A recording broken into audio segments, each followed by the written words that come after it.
اور قیامت کے دن جب جنتی جنت میں چلے جائیں گے، جہنمی جہنم میں چلے جائیں گے، تو دروغہ جہنم جہنمیوں سے پوچھے گا تمہارے رشتہ دار اتنے جنت میں چلے گئے، تمہارے دوست پڑوسی جنت میں چلے گئے، تمہیں کیا ہوا ہے؟ تمہیں کیا ہوا کہ تم جنت میں نہیں گئے؟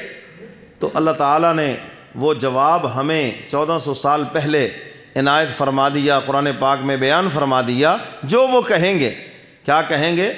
وَقَالُوا لَوْ كُنَّا نَسْمَعُ أَوْ نَعْقِلُ مَا كُنَّا فِي أَصْحَابِ السَّعِيرِ۔ وہ کہیں گے کاش کہ ہم نے بھی سنا ہوتا، ہم نے بھی دین کی بات سنی ہوتی، ہم نے بھی اپنی عقل کو آخرت کے لیے استعمال کیا ہوتا، آج ہم جہنم والوں میں سے نہ ہوتے بلکہ ہم بھی جنت والوں میں سے ہو جاتے۔ مگر اس وقت افسوس کرنے کا کیا فائدہ جب ٹائم ہی گزر گیا ہے؟ اس وقت کہیں گے کاش ہم سن لیتے، نبیوں کی بات سن لیتے، صحابہ کی بات سن لیتے، ہیں جی، تابعین کی بات سن لیتے، ولیوں کی بات سن لیتے، علماء کی بات سن لیتے، خدا کے پیاروں کی بات سن لیتے تو ہمیں بھی سمجھ آ جاتا، ہم نیک عمل کر لیتے اور ہم جہنم والوں میں سے نہ ہوتے، ہم بھی جنت میں چلے جاتے۔ آج بیماری ہے ہمارے اندر، دین کی بات سننے کے لیے ٹائم نہیں، سننے کے لیے ہم آتے ہی نہیں ہیں جی۔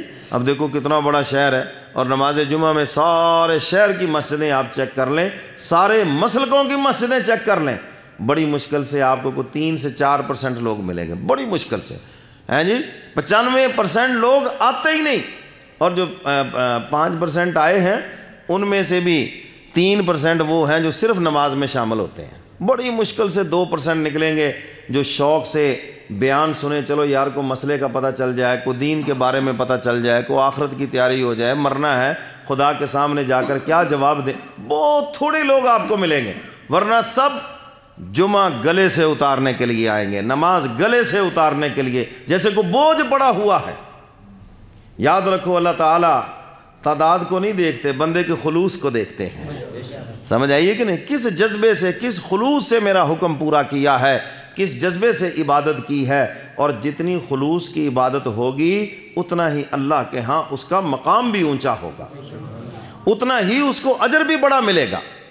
تو میرے محترم سامعین، یہ ہے حضرات صحابہ کرام کی خوبی، جس کی وجہ سے ان کو دنیا میں جنت کی بشارتیں سنائی گئی۔ کیا خوبی ہے کہ وہ جو سنتے تھے فوراً عمل میں لگ جاتے تھے، ہیں جی، جو جانتے تھے فوراً عمل میں لگ جاتے تھے۔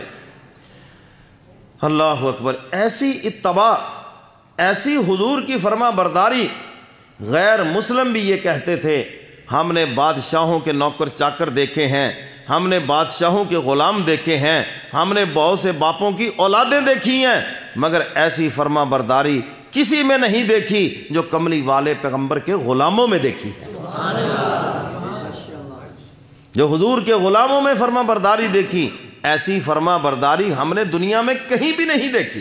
یہ عجیب لوگ ہیں، اس چیز کو دیکھ کر وہ ایمان لائے۔ میرے محترم سامعین، ایک نے بڑی اچھی بات لکھی ہے، اگر حضرات صحابہ کرام قبروں سے نکل آئے نا تو ہم ان کو دیوانے سمجھیں اور صحابہ ہم کو بیگانے سمجھیں۔ یہ کون لوگ ہیں؟ ادھر دعویٰ ہے مسلمانی کا اور کام کوئی بھی نہیں مسلمانوں والا، ہے جی، دعویٰ ہے حضور کے عاشقی کا، حضور کی محبت کا، غلامی کا، وہ کام کوئی بھی نظر نہیں آتا۔ یہ کہ عجیب غلام ہے، یہ کوئی بات ماننے کے لیے تیار نہیں ہے، آدھے تیتر ہیں آدھے بٹیر ہیں، 2 کام مسلمانوں والے ہیں، 70 کام جو ہے وہ کافروں والے ہیں۔ اچھا، ہمارے ہاں جو تجارت چل رہی ہے بازاروں میں، یہ مسلمانوں والی تجارت ہے؟ بولو تو صحیح ہے۔ حضور تو فرماتے جو مسلمان سچا تاجر ہے، سچا بھی ہوگا، دیانتدار بھی ہوگا، اور اپنی چیز کا عیب بتا کر بیچے گا، چیز کا عیب بتا کر بیچے گا۔ ہم تو خوبیاں بتا کے بیچتے ہیں، آبوں کو چھپا کے بیچتے ہیں، بروکر رکھے ہوئے ہیں جھوٹ بولنے کے لیے، ان کو کمیشن دیتے ہیں، اتنی خوبیاں بیان کرو بس وہ اندھا ہی ہو جائے یہاں پر۔ یہ مسلمانوں کی تجارت ہے؟ اللہ کے نبی تو فرما رہے ہیں کہ اپنی چیز کا عیب بتا کر بیچو۔ اگر آپ عیب بتا کر نہیں بیچیں گے اور عیب چھپا کر بیچیں گے تو آپ نے تو دھوکہ کیا اس کے ساتھ، اور دھوکہ بھی کس کے ساتھ کر رہے ہیں؟ اپنے مسلمان بھائی کے ساتھ۔ کس کے ساتھ دھوکہ کر رہے ہیں؟ ہائے ہائے میرے محترم سامعین، آج ہمارے اندر یہی کمی ہے، ہماری ناکامیوں کی وجہ یہ ہے۔ حضرات صحابہ کرام جو سنتے تھے عمل کرتے تھے۔ حضور منبر پہ